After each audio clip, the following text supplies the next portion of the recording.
lá, hoje eu vou ficar de pé aqui. Vou tentar de ficar de pé.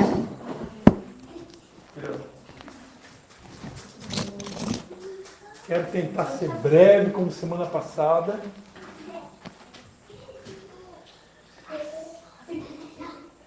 Tudo ok aí? E essa moça linda, como é que ela chama? Isabela. Isabela. Também sei cantar louvor. Também sabe cantar louvor? Qual que é o louvor que sabe cantar? Chorando porque...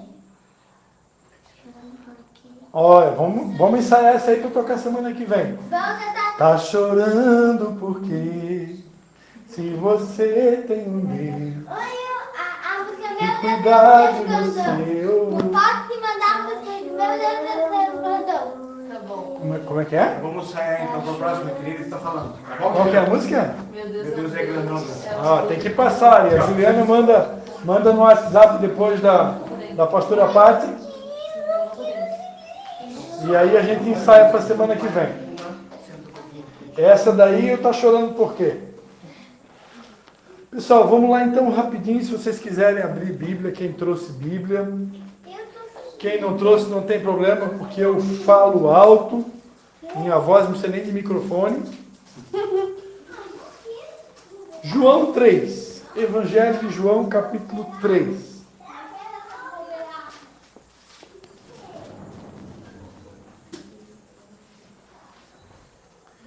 Evangelho de João, capítulo 3. Quem achou, diga amém. Amém? Amém. Ó, incrível Hulk. Todo mundo achou aí? A gente vai ler João 3 e depois a gente vai ler Colossenses 3, tá? Que é um texto que a gente leu semana passada e que a gente vai ler de novo hoje. Só que hoje a gente vai ler um pouco mais. Semana passada a gente leu só alguns versículos. Então, João 3 e Colossenses 3. É até fácil de gravar, né? João 3 a gente vai ler até o versículo 8.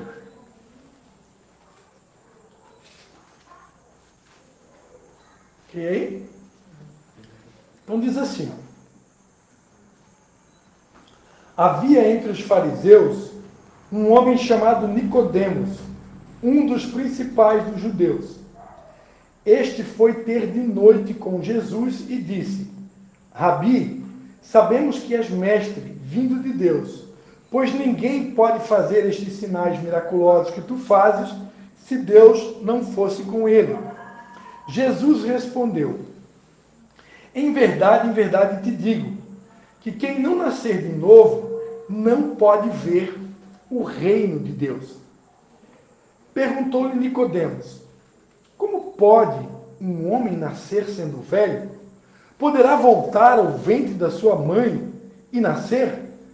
Jesus respondeu: em verdade te digo, que aquele que não nascer da água e do Espírito, não pode entrar no reino de Deus. O que é nascido da carne é carne, mas o que é nascido do Espírito é Espírito. Não te maravilhes de eu te disser: necessário vos é nascer de novo. O vento sopra onde quer, e ouves a sua voz, mas não sabes de onde vem, nem para onde vai. Assim é todo aquele que é nascido do Espírito. Amém? Pai, em nome de Jesus, eu quero te dar graças por essa oportunidade de poder compartilhar a tua palavra. E nós nos submetemos a ti. Te pedimos, Pai, que a inspiração venha do Senhor, Pai. Que o Espírito Santo venha nos guiar, nos conduzir, nos inspirar e ministrar segundo a tua vontade, segundo os teus desejos, segundo os teus propósitos para essa noite e também as necessidades de cada um aqui, Pai. Tu conheces o coração de cada um que vai ouvir essa mensagem. Tu sabes tudo que nós realmente precisamos ouvir. Não aquilo que queremos, mas aquilo que o Senhor deseja falar. Então, tu que és Deus onisciente, Deus soberano, Deus presente, ministra os nossos corações. Nós queremos ouvir a tua palavra, Pai. Em nome de Jesus. Amém. Amém, queridos? Para quem estava aqui semana passada, né? A palavra que Deus nos deu foi buscar em primeiro lugar, né, o reino de Deus e a sua justiça. Então a gente leu aquela passagem, né, que diz, né, não fiquem ansiosos, né, pelo que é a vez de comer, nem com que é a vez de beber, né, e basta cada dia o seu próprio mal. E aí a passagem bíblica diz, olha para Salomão, não, perdão, olha para os lírios do campo, né, quero dizer para vocês que nem Salomão, em toda a sua riqueza e glória, em nenhum momento ele se vestiu como se vestia os lírios do campo, né? Olhem para os pássaros, né? Eles não precisam trabalhar como vocês, né? Em outras palavras. E o vosso Pai que está no céu alimenta eles, cuida deles de uma maneira, né, meticulosa, cuidadosa. Então, aí Jesus pergunta, será que nós não temos mais valor do que os passarinhos? Será que nós não temos mais valor do que as plantas, né? Do que os lírios do campo? E aí Jesus conclui a fala dizendo, olha, se vocês estão preocupados com essa vida terrena, estão preocupados com aquilo que vocês precisam comer, com aquilo que vocês precisam vestir, eu tenho uma receita. Se vocês colocarem em primeiro lugar o meu reino e a justiça do meu reino, a justiça que acompanha o meu reino, fiquem tranquilos.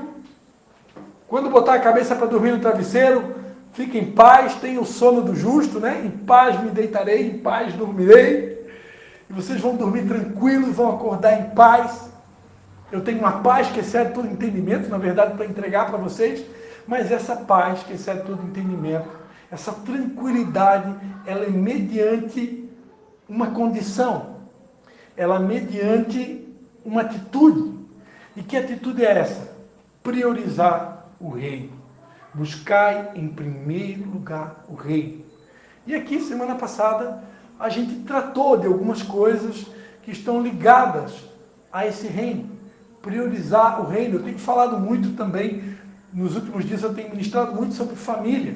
Por quê? Porque num reino, não existe um reino sem um rei e sem as famílias desse reinado, desse reino, né? Desse território onde há um reino. Só existe um reino porque existe um território onde há um rei que governa, ok?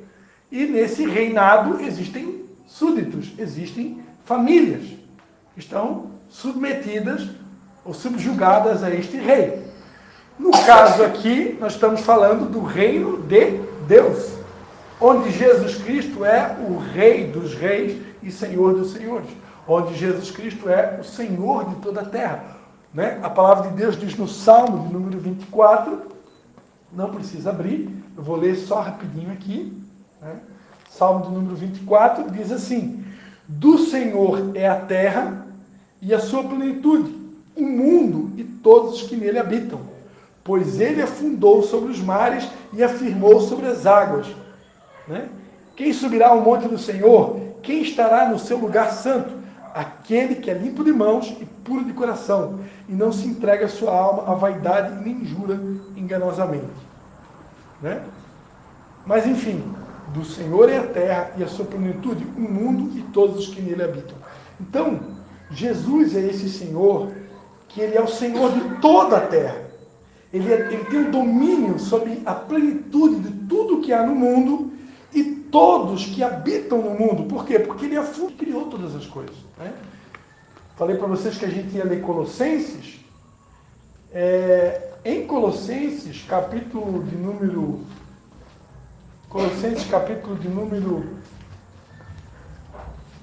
2, não, perdão, 1, Colossenses 1,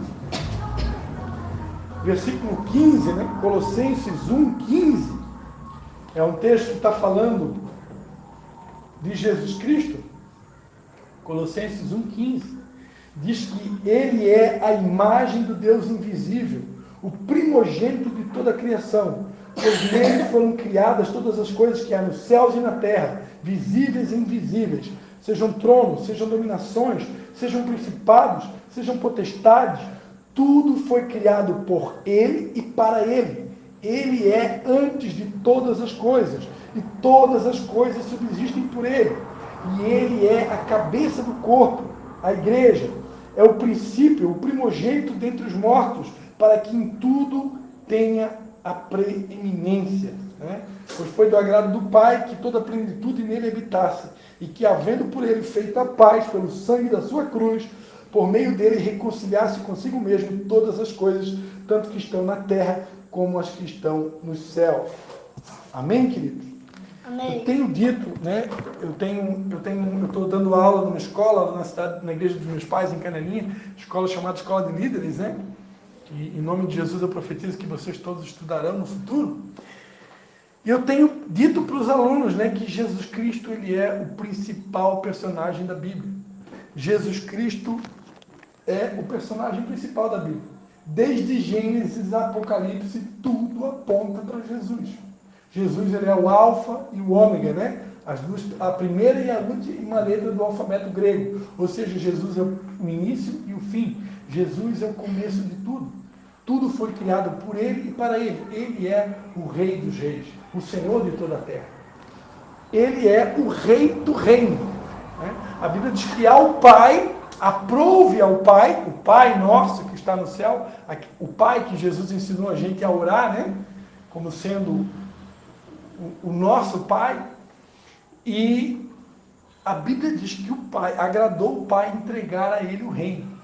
Então, o Pai confiou todas as coisas a Jesus. Então, Jesus, ele tem autoridade delegada pelo Pai para reinar sobre tudo.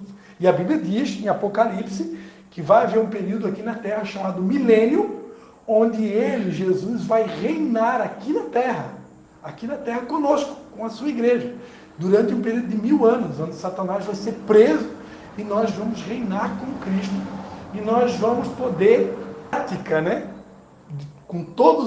De todas as formas possíveis, estabelecer aquilo que a gente ora na oração do Pai Nosso. Quando a gente diz, venha a nós o vosso reino. Quando eu estou falando na oração do Pai Nosso, venha a nós o vosso reino, é como se eu estivesse pedindo para Deus implantar ou estabelecer o reino dele aqui na terra, como é no céu. E um dia, de fato, esse reino vai ser estabelecido aqui na terra, exatamente como é no céu. Quando Jesus estiver realmente governando aqui na terra, nesses 1000 anos, e nós vamos reinar juntamente com ele, né? Tem gente que acha que a gente vai para o céu e vai ficar lá e não volta mais. Não, a gente vai reinar com Jesus aqui na terra. Ok? A nova Jerusalém desce do céu. E nós vamos reinar com ele aqui na terra. E vai ser um período de 1000 anos. E nesse período, o que vai acontecer?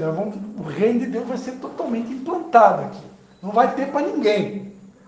A Bíblia diz que todo joelho se dobrará e toda língua confessará que Jesus é o Senhor. Não vai sobrar para ninguém. Ou aquela história, ou se converte ou se converte. Ou aceita que Jesus é o rei ou aceita. Não tem opção, não tem outro lado. Então, nós aprendemos aqui semana passada sobre as prioridades. Quais têm sido as nossas prioridades? O que nós temos colocado como prioridade? E naquela passagem, Jesus disse, olha, priorizem o meu reino. Dê prioridade para o meu reino. E a justiça desse reino. E hoje eu queria falar um pouquinho sobre a porta de acesso a esse reino. Como que se entra nesse reino? E nessa conversa de Jesus Cristo com Nicodemos, a gente vê aqui uma chave de acesso para o reino. Porque tem muita gente hoje que frequenta uma igreja cristã, católica, evangélica, que pensa assim, eu já sou filho de Deus, eu já estou no reino. Será que todos que estão frequentando uma igreja realmente são filhos de Deus? Será que todos que estão numa igreja são verdadeiramente convertidos? Será que todos verdadeiramente nasceram de novo? Olha, eu diria sem medo de errar que não. Assim como no Antigo Testamento apenas havia sempre um remanescente fiel. Esse remanescente fiel normalmente era 1/3 da parte. Então era sempre uma minoria. Uma grande maioria era o princípio do Denorex, né? Os caras achavam que eram, mas não eram. Mas havia um remanescente, havia um povo fiel, havia pessoas realmente comprometidas. E nos dias de hoje não é diferente. Existem pessoas que estão dentro das igrejas, mas que são apenas convencidas não nasceram de novo, não passaram por um processo de mudança total. Quando Jesus conversa com esse homem,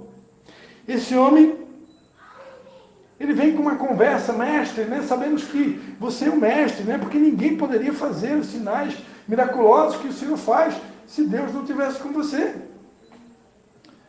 E aí Jesus, é o seguinte, acho que Jesus não aceitou muito aquele elogio, né? É o seguinte, em verdade te digo, se quem não nascer de novo não pode ver o reino de Deus. Jesus está dizendo aqui, em outras palavras, que se eu não nascer de novo, eu não vou nem ver o reino, eu não vou ver o reino. Sabia que hoje tem pessoas que, espiritualmente falando, elas conseguem ver o reino, elas conseguem discernir quem está no reino e quem não está no reino, elas conseguem visualizar no mundo espiritual pessoas chaves desse reino terreno, porque hoje, nas regiões celestiais, nós já estamos reinando com Cristo. Quem aqui já leu na Bíblia que está escrito que nós estamos assentados nas regiões celestiais com Cristo? Quem já leu isso na Bíblia? No plano físico, eu estou aqui conversando com vocês na garagem da minha casa e vocês estão sentados na cadeira, ok? Plano físico. No espiritual, a Bíblia diz que nós ocupamos uma posição no mundo espiritual e nós estamos assentados com Cristo nas regiões celestes. Quando a Bíblia diz lá em Efésios 6 que nós não temos que lutar contra pessoas de carne nem de sangue, a minha luta não é contra o Mateus, a minha luta não é contra o Anderson, muito menos contra a Sabrina. Né? Homem brigar com mulher é covardia, né? E também não é contra o Fúvio, nem contra a Juliana, nem contra a Patrícia. A minha luta é contra principados e poderes do mal, contra os príncipes desse mundo tenebroso nas regiões celestiais. Opa, o que a Bíblia está falando? Que existe um mundo espiritual e que existe uma guerra, uma batalha nesse exato momento acontecendo nas regiões celestiais. Alguém está vendo isso? Tem pessoas que têm o dom e conseguem enxergar tudo isso. Né? Tem pessoas que têm visão aberta, conseguem enxergar. Mas, enfim, a verdade é que eu não preciso ver nada, eu só tenho que crer, porque a Bíblia diz que isso é real. Então, nesse exato momento aqui está acontecendo uma batalha no mundo espiritual. E o nosso espírito, eu, por exemplo, aqui, o fato de eu estar pronunciando a palavra de Deus, a Bíblia diz que compara a palavra de Deus com uma espada. Então, no momento que eu estou pronunciando a palavra de Deus, no mundo espiritual, eu estou em guerra. Eu estou usando uma arma. Vocês estão em silêncio aqui, vocês só estão ouvindo. Vocês vão ter o direito daqui a pouco de se defender. Né? Mas eu estou usando uma arma, então está vindo uma guerra. Essa mensagem aqui está sendo gravada. Depois eu vou colocar no meu canal do YouTube. Aí talvez, sei lá, 10 pessoas, 20, 30, daqui a um ano, quem sabe 100 ou 1000. Se eu ficar famoso, quem sabe, se for propósito de Deus, ou a mensagem, né? Se propagar, se for propósito de Deus, quem sabe 1000, 10 mil, 1 milhão, não sei. Vamos profetizar, né? Profetiza, filho do homem. Vão ser alcançados por essa mensagem. Então, e essa palavra, ela tem o poder de causar uma transformação. Jesus disse: conhecereis a verdade e a verdade vos libertará. Então, essa palavra, ela provoca mudança, ela provoca libertação.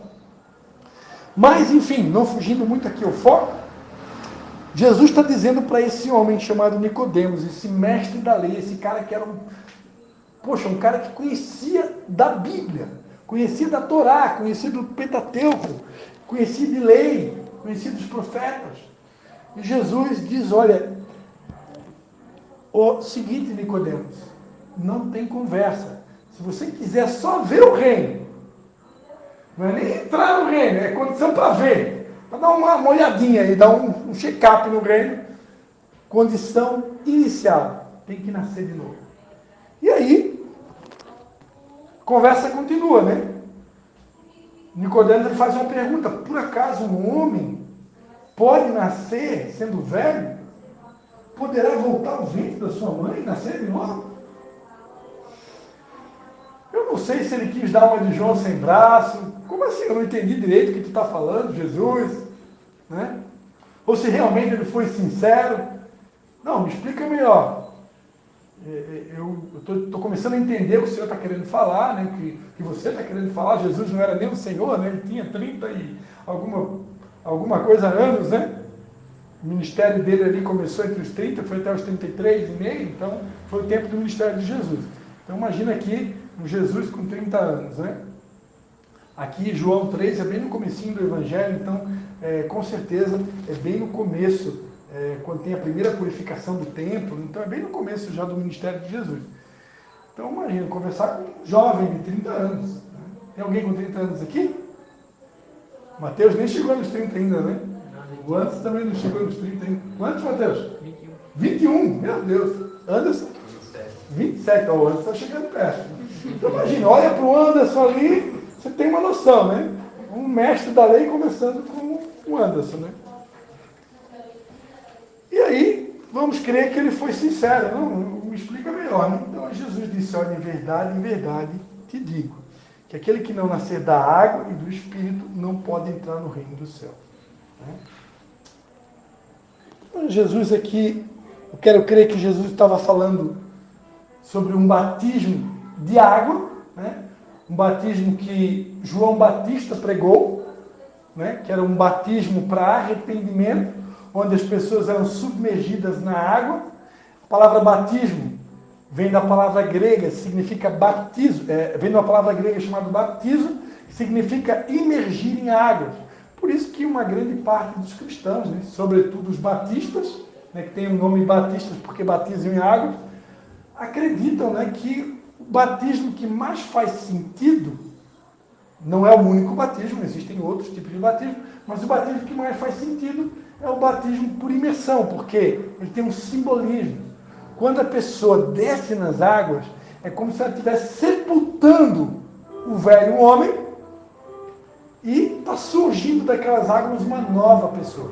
Então, nascer das águas, batizar nas águas. Mas a gente sabe que tem pessoas que vai lá, batizam nas águas, e se ela não passar por uma conversão genuína, um novo nascimento, quantas pessoas que talvez você conhece aqui, que já batizou nas águas, e que hoje talvez esteja até totalmente desviado dos caminhos do Senhor. Se você conhece alguém, provavelmente essa pessoa, ela não teve um novo nascimento. Ela simplesmente desceu nas águas, talvez foi por emoção, né? Não vamos julgar.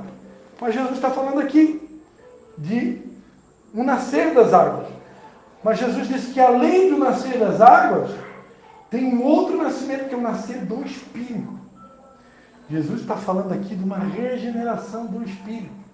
O meu espírito precisa passar por um processo de conversão, de transformação total. Não é assim, de repente você está pensando assim, é uma transformaçãozinha qualquer. Não, é uma transformação total, é mudança total. A nossa reunião aqui, a proposta é ela durar em torno de 1h15. Depois nós temos o nosso momento de lazer, né? Que é fora a parte. Se alguém precisar ir embora, pastor, eu tenho que ir embora. Você está livre, né? Deu 1h15, eu preciso ir embora, você pode ir. Né? Eu tenho compromisso. Apesar que a gente já fez na sexta-feira, normalmente não se trabalha no sábado, né? Mas se alguém precisar, tudo bem. Mas depois a gente vai ter um momento ali de comunhão, de lazer. Tem gente aí que está trazendo cachorro-quente hoje à noite, né? E tem outras coisas mais. Mas enfim, não dá para a gente falar tudo numa noite só. No entanto, quanto mais a gente entra em contato com a palavra de Deus, mais a gente descobre o quanto a gente precisa de mudança. E que Jesus continua dizendo, né? O que é nascido da carne é carne, o que é nascido do Espírito é Espírito. Não te maravilhes de eu te dizer, necessário vos é nascer de novo.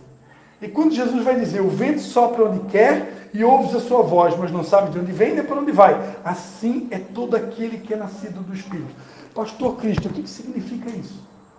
Olha só, como é profundo e forte o que Jesus está tentando comunicar com a gente.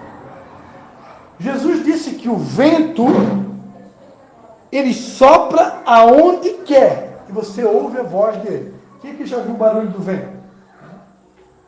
Alguém que já conseguiu controlar o vento? Teve um presidente da República que já tentou, né? Não vamos entrar em detalhes. Tentaram encarar o vento, mas deixa para lá, isso é uma outra pregação. Alguém consegue controlar o vento? Não tem como.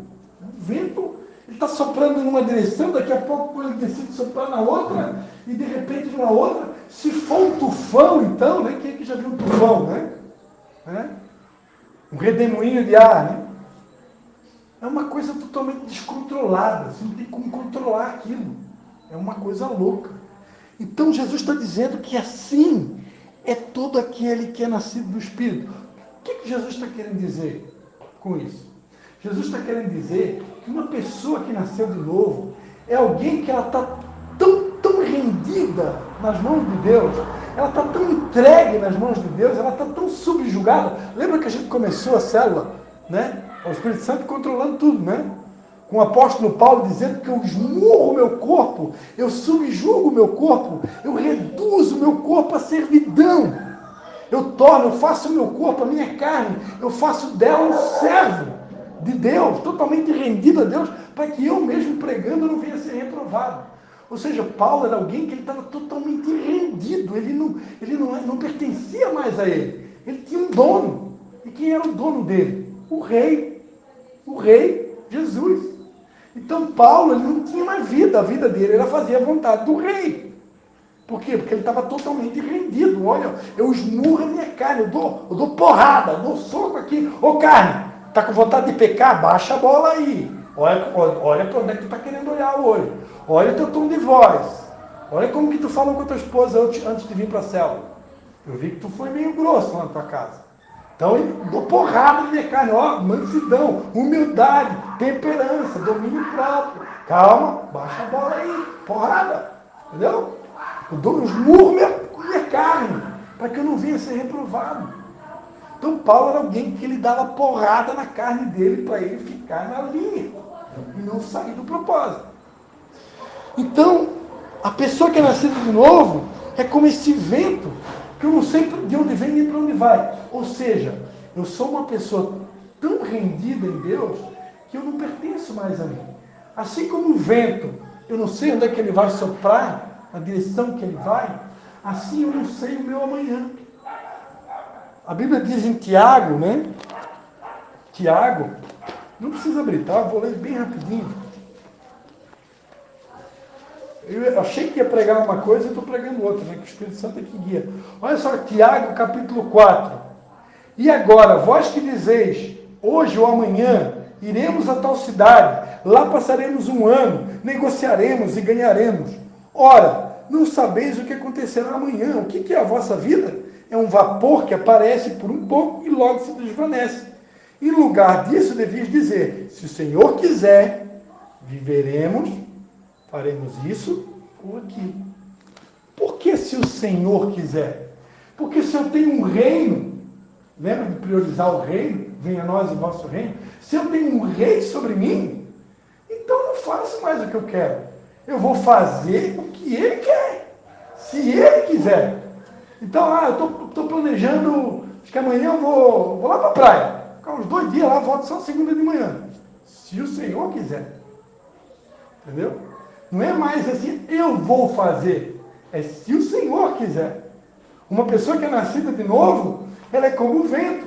Eu não sei para onde é que o vento vai soprar amanhã. Hoje eu estou aqui, amanhã eu não sei para onde é que Deus vai me levar. Se o Espírito Santo falar comigo, Cristo, eu quero que amanhã, às 5 da manhã, pega o teu carro, vai lá para Criciúma. Eu tenho uma pessoa lá que eu quero que tu leve a mensagem de Deus. Eu vou ter que dar um jeito. Deus mandou, ele é o rei. Se ele é meu rei, de verdade, eu vou ter que dar um jeito. Se ele é meu rei, eu tenho que obedecer. Um reino não é que nem sistema presidencialista. Sistema presidencialista, né? Daqui a pouco tá ligado, se a coisa não estiver caminhando muito bem, a galera já vai para a rua pedir um impeachment, né? E os caras dão de dedo no presidente, bota lá no Twitter, no WhatsApp, no Facebook, no YouTube, não estou contente e acabou. Eu quero que tire o camarada lá. Agora, no reinado não existe isso. No reinado, o cara é o rei e ninguém pode com o rei. Ninguém vai ter uma voz para falar mais alto do que o rei. Ninguém pode querer controlar o rei. O rei, ele é dono do território. Ele manda no território. Eu já escutei muitas mensagens de um pastor chamado Miles Morro. Ele é falecido, um cara que viajava o mundo todo pregando sobre liderança e sobre reino. E ele explicava, ele morou no reino. Então no reino, por exemplo, tem lá um pássaro do jardim, lá do jardim, lá na praça do centro da cidade, ou do país, né, ou do reino, é o pássaro real, porque o pássaro pertence ao rei. A casa do Anderson, o Anderson é um súdito do rei. A casa do Anderson fica dentro do território do reino, daquele rei. Então a tua casa pertence ao rei. Também pertence ao reino e pertence ao rei. Se o rei quiser um dia entrar na tua casa e ter acesso a qualquer coisa que tem lá, ele pode, porque ele é o rei. Ele é dono de tudo. Ele permite tu viver naquela casa, mas ele é dono de tudo. Porque ele é o rei. Quando estou começando a entender? Então, o nosso Rei Jesus, ele é o dono de tudo, por quê? Porque ele criou todas as coisas, tudo foi criado por ele e para ele. A Bíblia diz em Romanos, né? Porque dele, por ele e para ele são todas as coisas. Então tudo, essa cadeira aqui é para ele. Essa mesa aqui é para ele, esse celular é para ele, aquele violão é para ele, a minha vida é para ele, o meu carro é para ele. Tudo que tem, tudo que eu sou, o ar que eu respiro. Salmo 150 diz, tudo que tem fôlego, louva o Senhor, tudo é para ele. O fôlego é para louvar ele.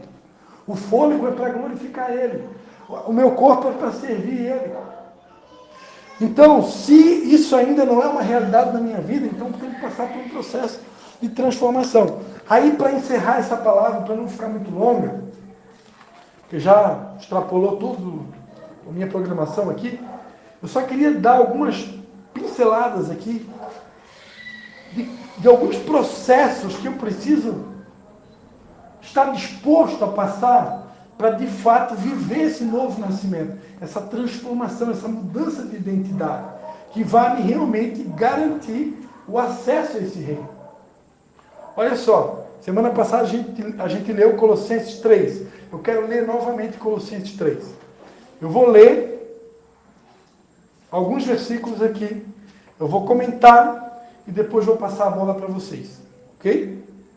Para vocês, então, fechar com chave de ouro. Colossenses 3. Diz assim, ó. Portanto, se fostes ressuscitados com Cristo, buscai as coisas que são de cima, onde Cristo está assentado à destra de Deus. Pensai nas coisas que são de cima, e não nas que são da terra. Pois morreste, e a vossa vida está oculta com Cristo em Deus. Quando Cristo, que é a nossa vida, se manifestar, então também vós vos manifestareis com Ele em glória. Aí ele vai dizer assim, ó, se vocês já ressuscitaram com Cristo, o que é esse ressuscitar com Cristo? Esse ressuscitar com Cristo já está falando dessa mudança de identidade, desse novo homem. Pensa no batismo. Desce nas águas, velho homem, sobe das águas, novo homem. Então, esse ressuscitar com Cristo, imagina o batismo, né? A pessoa desceu nas águas e ela submergiu, ou seja, ressuscitou. Ressurgiu. É uma nova pessoa. Então, é como se Paulo, escrevendo aos Colossenses, ele tivesse dizendo assim, se realmente vocês nasceram de novo, se vocês ressuscitaram com Cristo, se vocês estão vivos e ativos no reino, traduzindo, né? Então agora, receita, versículo 5, façam, pois, morrer a vossa natureza terrena. Ou seja, a minha natureza terrena, eu tenho que acabar de anular ela, eu tenho que esmagar ela. Eu tenho que acabar com ela totalmente. Lembra de novo o apóstolo Paulo? Eu esmurro a minha carne, eu dou porrada na minha carne, eu reduzo a minha carne em servidão. Então ele está dizendo aqui, ó, é o mesmo Paulo. Faça morrer a natureza terrena. Por quê? O que essa natureza terrena tem nela? Aí começa a dizer, prostituição, impureza, paixão, vil concupiscência, ou seja, desejos descontrolados, desejos da carne, desejos dos olhos, né? Lá em 1 João fala sobre a soberba da vida, os desejos da carne, a concupiscência dos olhos, né? Tudo aquilo que o nosso olho olha sabe, de repente o olho é atraído por alguma coisa. Né? Então, o que nós estamos vendo com os nossos olhos? Então, faça morrer. Jesus foi mais pesado que Paulo. Jesus disse, se a tua mão direita te escandalizar, corta. Se o teu olho direito te fizer pecar, arranca teu olho. Que é melhor você subir para a glória sem um olho ou sem um braço, de que todo o teu corpo será queimado. Então Paulo aqui está dizendo, ó, faça morrer a tua natureza terrena, prostituição, impureza, paixão, desejos descontrolados, avareza, né? Que é idolatria, ou seja, o amor ao dinheiro. Pessoas que têm dinheiro como um Deus, né? Não estão aqui e talvez nunca estarão, porque o Deus delas é o dinheiro. E aí, porque o Deus delas é o dinheiro, e o dinheiro proporciona muitas coisas, elas acham que não precisam de Deus. Né? O amor ao dinheiro, a Bíblia chama isso de idolatria, é um ídolo. E Deus está dizendo que faz morrer o teu apego àquilo que é terreno. Por estas coisas vem a ira de Deus sobre os filhos da desobediência. Nelas também, em outro tempo, andastes, quando a vossa vida era dominada por elas. Ou seja, velho homem. Quando você ainda era uma velha criatura, aí tudo bem. Ter desejos descontrolados, me prostituir, ser avarento, ser idólatra, quando eu ainda não havia nascido de novo, tudo bem, mas depois que eu nasci de novo, aí não dá mais. Não tem como voltar a ser novamente um velho homem. Se eu nasci de novo, eu não nasci. Se eu não nasci, eu preciso nascer. Né? Agora, porém, despojai-vos também de tudo, da ira. Alguém aqui ficou irado essa semana com alguém? Alguém ficou nervoso, ficou com vontade de bater em alguém ou de gritar com alguém? Despojai-vos da cólera. Alguém aqui ficou com raiva de alguém essa semana? Da malícia. Alguém aqui tem malícia nas coisas? Tem dificuldade de ser puro? Tem dificuldade de ver bondade nas coisas?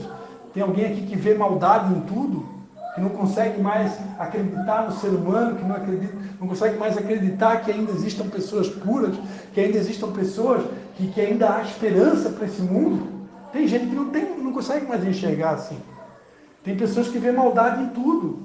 Tem pessoas maliciosas, vivem desconfiadas, com milindres. Acho que estão preparando uma armadilha para mim aí. Eu não vou cair nessa aí não. Não vou cair, que isso aí é uma armadilha. O Mateus me convidou para ir na casa dele. Tem alguma coisa.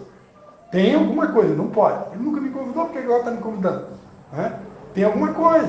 Ele vai me convidar para entrar no plano das criptomoedas. Já sei que ele vai me convidar para o negócio das criptomoedas. Diz que o negócio das criptomoedas é o negócio do momento. Eu acho que ele vai me convidar para esse negócio aí.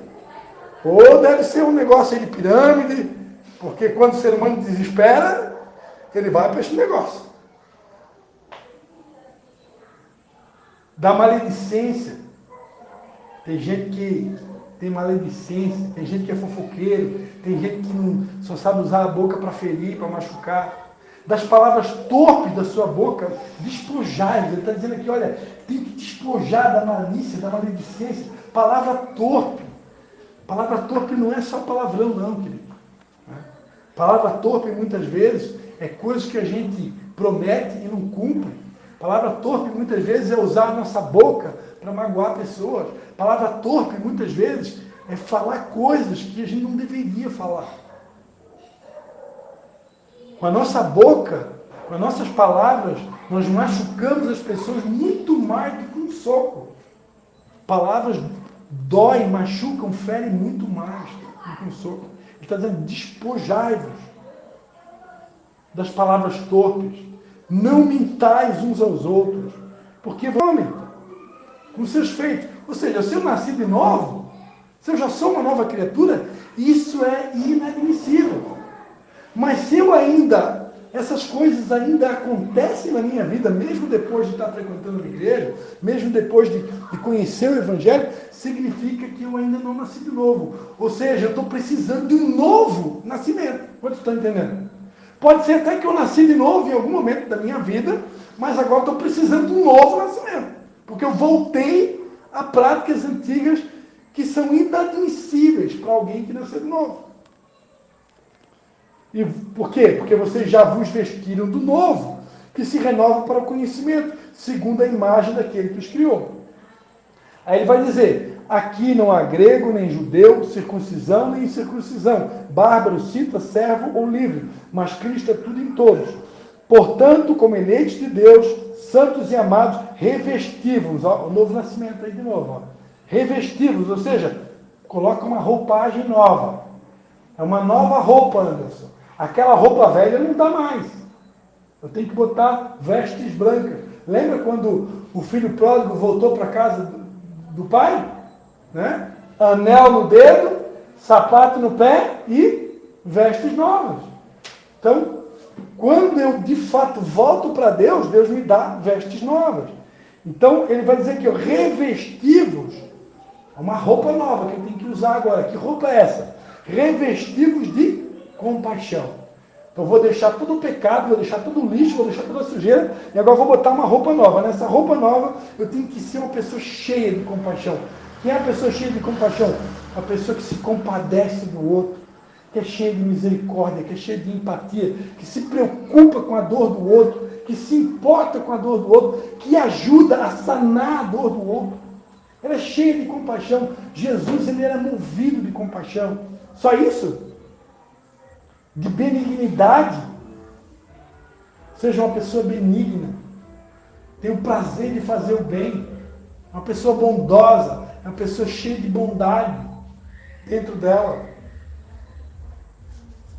Revestivos de humildade. Humildade, dependência de Deus, dependência do próximo. Humildade é reconhecer que eu sem Deus não sou nada e sem meu irmão não chego a lugar nenhum. Eu preciso de você, você precisa de mim e nós precisamos de Cristo. Humildade, mansidão. Você quer um Anderson? O Anderson parece ser manso, eu só Sabrina sabe ser de verdade. Então, mansidão, os mansos herdarão a terra.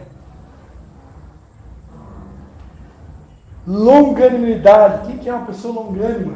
Alguém que tem um longo ânimo, alguém que é paciente, que espera. Muitas vezes a gente não sabe esperar mais nada. Está vivendo um tempo que as pessoas querem tudo para ontem. É a geração micro-ondas. Longanimidade. Não, calma. Tudo tem um tempo. Tudo tem a hora certa. Tudo é formoso ao seu tempo.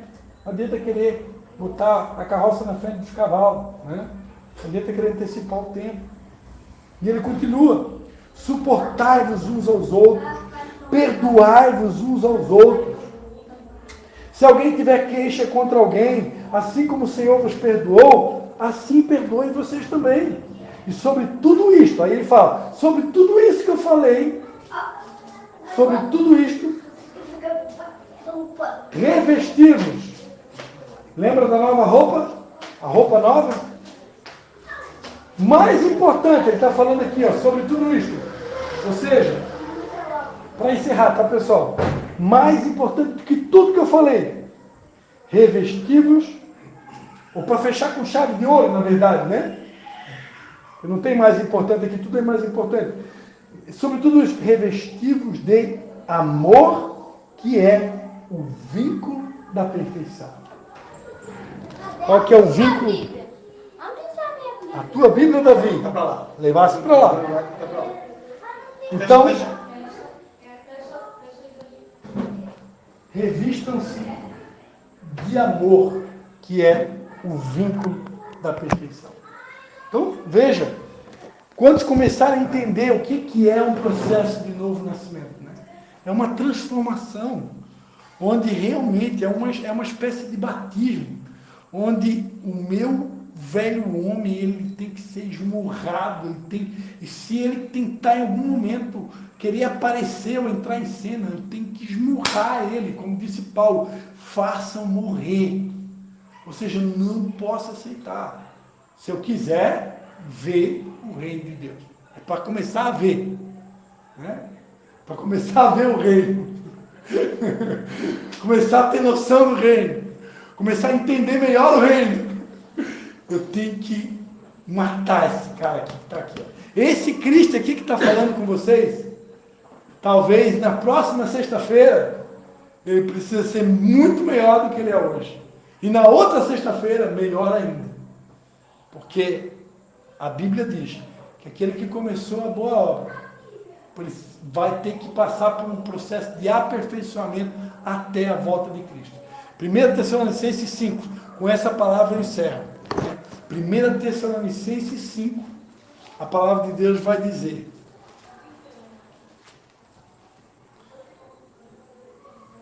Primeira Tessalonicenses 5, 23. O mesmo Deus de paz vos santifique completamente, e todo o vosso espírito, alma e corpo sejam plenamente conservados, irrepreensíveis, para a vinda de nosso Senhor Jesus. Pastor Cristo, o que significa irrepreensíveis? Que você nunca mais vai poder voltar a praticar o que teu velho homem praticava. O que é uma pessoa irrepreensível? É alguém que não pode ser repreendido.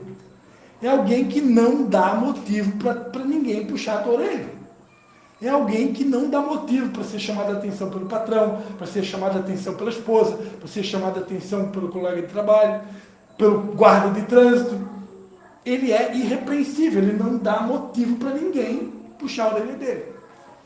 Eu tenho que conservar o meu corpo, que ganhou os quilinhos a mais, ou seja, já está repreensível.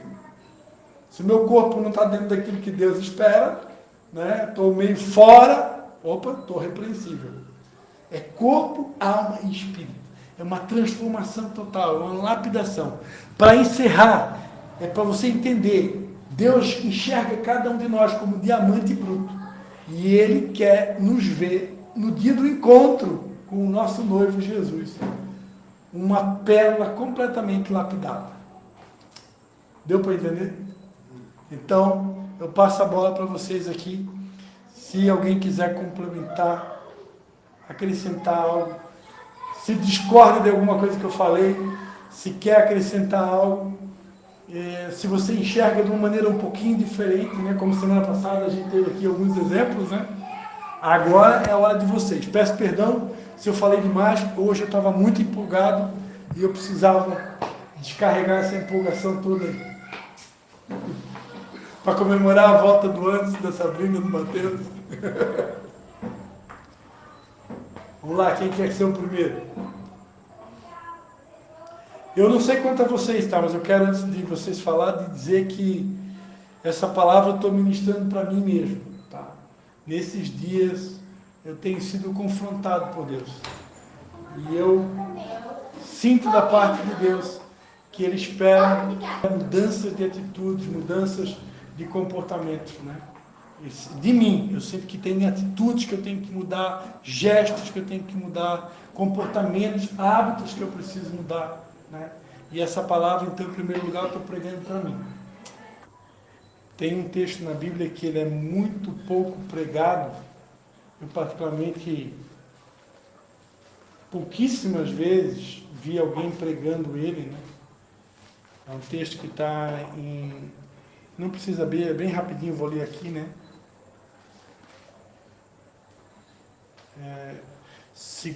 Pedro 2, 2 Pedro 2, do 20 em diante, vai dizer assim, se depois de terem escapado das corrupções do mundo, mediante o conhecimento do Senhor e Salvador Jesus Cristo, forem outra vez envolvidos nelas e vencidos, ou seja, se eu me envolver com corrupção, com sujeira, novamente, e eu for vencido por ela, tornou-lhes o último estado pior do que o primeiro.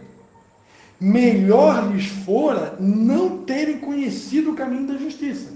Ou seja, era melhor que você nem tivesse conhecido a verdade. Porque você, para conhecer a verdade e voltar a praticar o pecado, a sujeira, a corrupção do passado, então era bom que nem tivesse conhecido a verdade. Conhecido o caminho da justiça. Do que, conhecendo-o, desviarem-se do santo mandamento que lhes fora dado. De modo que sobreveio-lhes o que diz este provérbio verdadeiro. O cão voltou ao seu próprio vômito e a porca lavada voltou a revolver-se na lama. Eu acho isso aqui muito forte. Olha só a comparação que ele está falando. Uma pessoa que conheceu a verdade e ela voltou para a prática do pecado, ela voltou a agir como um velho homem, ela voltou a se corromper. Aqui está dizendo que o cão voltou ao seu próprio vômito e a porca lavada voltou a se revolver na lama. É o sujo brincando na lama. Então, eu considero isso uma advertência muito séria, né? Para a gente, no mínimo, refletir. Então, nestes dias, Deus tem ministrado muito, né? A gente está lendo o livro de Josué como uma preparação para um retiro que a gente vai fazer, agora no mês de fevereiro. É um retiro chamado Fruto Fiel, né? Esse retiro é para quem já fez o encontro com Deus e para quem já fez o reencontro com Deus. É um retiro para líderes, né? E a preparação nossa, a gente está lendo o livro de Josué, e essa semana eu estava lendo quando Josué ele vai dizer, né? Santificai-vos, porque amanhã eu farei maravilhas no meio de vós. Então, não tem maravilhas sem santificação. Muita gente quer ver as maravilhas de Deus. Muita gente quer ter as maravilhas, quer alcançar a prosperidade, quer alcançar as promessas, quer alcançar as bênçãos. Mas não tem maravilhas, não tem bênção sem a santificação. A santificação é esse processo, né, de realmente crucificação da carne, né, de se despojar desse velho homem e permitir que Deus nos dê essa nova roupagem. Amém? Vamos estar orando, né, que o nosso tempo já excedeu aqui. E vamos para o nosso momento de comunhão, confraternização. Pai, em nome de Jesus, Pai, nós queremos te pedir nesse tempo, Pai, que o Senhor venha restaurando no meio da tua igreja, que o Senhor venha estar restaurando nas nossas vidas o temor do Senhor, Pai. Tua palavra diz que o temor do Senhor é o princípio de toda a sabedoria. Pai, restaura nas nossas vidas, ó Pai, o temor do Senhor. E vem realmente, Pai, produzindo um processo profundo de mortificação da nossa carne, Pai. Que nós venhamos de uma maneira, de uma vez por todas, ó Pai, dizer não ao velho homem. Permitir que o Senhor venha estar construindo em nós, ó Pai, uma nova identidade, Pai. Remove de nós toda e qualquer marca ou sequela humana, da natureza pecaminosa, da natureza de Adão, Pai. E nos dá de uma maneira total e completa a identidade de Cristo, Pai. Que as pessoas possam ver Cristo em nós, porque está escrito que Cristo em nós é a esperança da glória. Transforma-nos, Pai. Nos dá esse batismo de transformação, de novo nascimento. É o que nós te pedimos, em nome de Jesus, para a honra e glória do teu nome. Amém.